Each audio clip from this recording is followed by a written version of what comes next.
Hello there once again, this is Stuart. I'm doing another pregnancy video. We are on week 12 now, almost at the end of the first trimester, not quite there yet, but I'm getting excited to start the second trimester. First trimester has been treating my wife pretty well, and well, I'm looking forward to moving on to all the fun stuff that happens in the second third of this pregnancy. So it has been about a week since I've got this YouTube channel started. So far so good, I would say. But of course, if you feel like these videos are helpful, go ahead and give me a like. Don't forget to subscribe to keep in touch with the developments and to stay up to date with our pregnancy journey. And of course, feel free to share this with anyone that you think might benefit from these viewpoints or just, heck, might enjoy the journey along with us. So this week, baby is the size of an apricot. I am not too familiar with that fruit, so I don't know exactly how big it is, but I would imagine like some about yay big-ish. I'm probably wrong, you can correct me. Either way, baby's growing very fast, and I'm very excited for that. I'm starting to feel a little bit of a bulge in my wife's stomach area.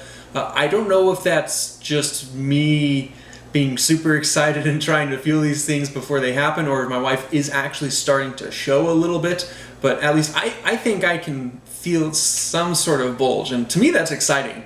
I'm looking forward to the day when it gets big enough where I can actually feel my baby kick, but that's not going to happen for about 2 months more or less, so still have some time for that to happen, but still getting closer, and I'm excited for it. This week, morning sickness did strike back. She had no nausea or very little nausea for the past 2 to 3 weeks or so, but earlier this week she did throw up once again, and yeah, it's still just not as pretty as it was the first time.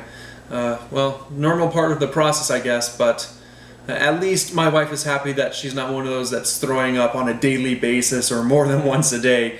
She only throws up at most once a day, but even then this week she only threw up once. So overall it's been not that bad in terms of nausea for her. What isn't starting to impact her a lot though is the fatigue. She is feeling a lot more tired compared to previous weeks, and is actually every now and again starting to need a nap. But of course at the same time as being pregnant, she still works and she still goes to school on top of that, so she is fairly busy still.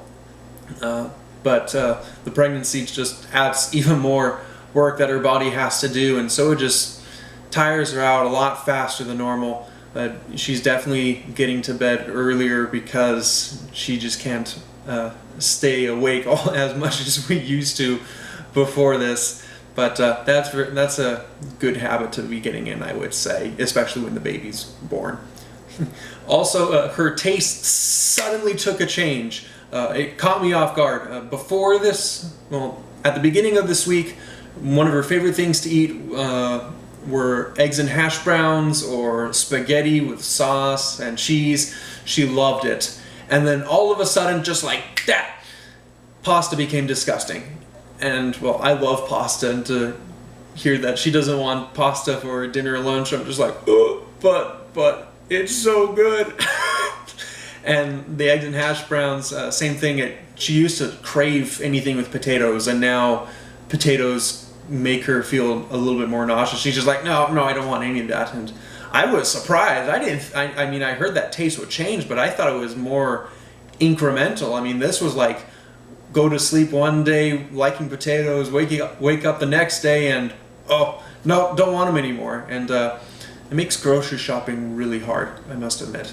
Trying to, because you can't foresee these things. It's like, what do I buy? I go buy food, we decide what we want to eat, and then all of a sudden, no, I'm not wanting that anymore. So it's confusing. One thing that has changed for the positive is that all of a sudden she's craved Chinese food, like Panda Express, for example. We pass by like a Panda Express, for example, as we do errands, and cravings sit in, and oh, I need Panda. Oh boy. So again, just one of those changes that happened out of the blue. I'm sure that I'll catch on how all this will work eventually. Probably won't, but I'm hoping that tastes don't change quite as frequently as they did this time, but who knows. And then on top of that, her hunger has also increased, despite the fact she was feeling more nauseous this week. She was hungry this week and snacked on a constant basis. One of her favorite snacks has to be goldfish crackers, especially because with her work and other schooling, she works with little kids, anywhere from about 5 years of age or younger. And so goldfish crackers are like everywhere, and so she loves eating goldfish crackers. Of course, she buys her own. She doesn't take any from the kids, but of course she doesn't object if the kids want to feed her goldfish because they know that she loves them, and so they'll sometimes feed them to her, and it's just the most adorable thing ever. On top of her appetite changing a lot, her mood swings are starting to become more frequent and more extreme, particularly sadness mood swings, where all of a sudden something just makes her super sad or super guilty, even over the littlest thing. Like we'll be talking and she'll tease me about something, and I'm perfectly fine with teasing. We're like, oh, Nias, you got me there. Oh man, I walked right into that. And then I've openly admitted that was good, and I laugh with it, and she just starts crying. Oh, I'm so sorry. I feel guilty for making you feel bad. I'm like, what? I thought that was good. That was funny. You got me. And she feels guilty about it, and I can't calm her down. And yeah, so all of a sudden feels super sad with those, and guilty over some things, or something. She'll watch like a sad video or a sad move or a sad part in a movie, and she just starts crying, and I don't know what to do. And just I don't know how to help with that. I mean, especially when I don't understand how that triggered the sadness mood swing. But again, I just don't have the emotional depth of my wife. I try. So on top of that, I'm slowly learning that my sarcasm still isn't appreciated all the time. That's gotten me into trouble a few times, where I've tried to make a sarcastic comment or something, and it triggers one of her mood swings of, oh, how could you say that? Oh, why would you mean that? No, it was a joke. So yeah, it's gonna be hard for me to resist sarcasm. I need to change that, apparently. But I am practicing dad jokes, and she kind of appreciates them. I think she would appreciate if I saved most of the dad jokes for when I actually become a dad and can tell them to our kids instead of to her. But hey, I have to practice these things, Can't be a dad without dad jokes. On top of that, she's also waking up a lot more frequently in the middle of the night, sometimes 2 times a night. Once to use the bathroom, and once because she has to roll over and get comfy again. And I'm actually starting to wake up in the middle of the night with her, whether it's because I'm uncomfy or what, I don't know. I just find it interesting that I'm also starting to wake up with her.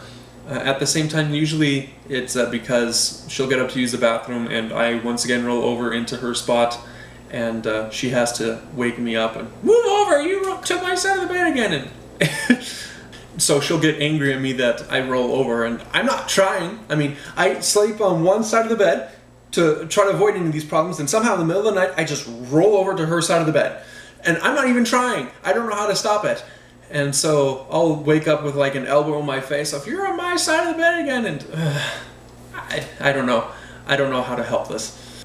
But overall, it's not too much of an issue. I mean, so long as we get to bed early enough, then it doesn't disturb her sleep too much. But like I said, she is feeling a little bit more tired this week, so the less I disturb her sleep, the better, because she needs the rest. Okay, so that is all for this week.